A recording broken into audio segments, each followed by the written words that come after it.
खानापूर तालुक्याला गारपिटीचा तडाखा, शेकडो हेक्टर द्राक्ष बागांना फटका। सांगलीच्या खानापूर तालुक्यात झालेल्या गारपिटीचा फटका द्राक्ष बागांना मोठ्या प्रमाणात बसलेला आहे। तुफानी गारपिटीमुळे द्राक्षांचे घड अक्षरशः उद्ध्वस्त झालेले आहेत।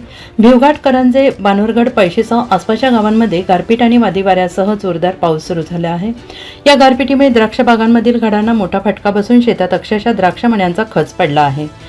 या गारपिटीमुळे शेकडो हेक्टरवरील द्राक्ष बागांना फटका बसण्याची शक्यता व्यक्त केली जाते आहे आणि अचानक आलेल्या गारपीट आणि वादळी वाऱ्यासह पावसामुळे हातातोंडाशी आलेल्या द्राक्ष बागायतदार शेतकऱ्यांना मोठ्या आर्थिक नुकसानीला सामोरं जावं लागतं आहे। त्यामुळे राज्य शासनाने तातडीची मदत द्यावी अशी मागणी शेतकऱ्यांकडून होते आहे। आज दुपारी 2 ते 4च्या दरम्यान देवघाट, करंजे, हिवरे, पैशी, बानुरगड या परिसरात गारपिटीसह वाऱ्याचा पाऊस झाला आणि यामध्ये द्राक्ष बागांचं फार मोठ्या प्रमाणात नुकसान झालेलं आहे। अक्षरशः द्राक्ष पिकं ही जमीन उद्ध्वस्त झालेली।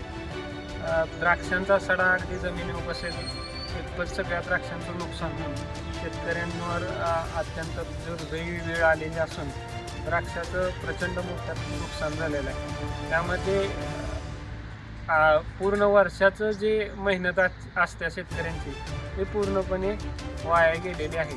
त्यामुळं शेतकरी कुठेतर अडचणीत येऊन पुढच्या वेळेला पुन्हा उभा राहणं अशक्य आहे। त्यामुळं शासनानं तातडीने पंचनामे करावे। ज्या शेतकऱ्यांचे द्राक्ष बागेसाठी पीक कर्ज आहे ते पीक कर्ज तातडीनं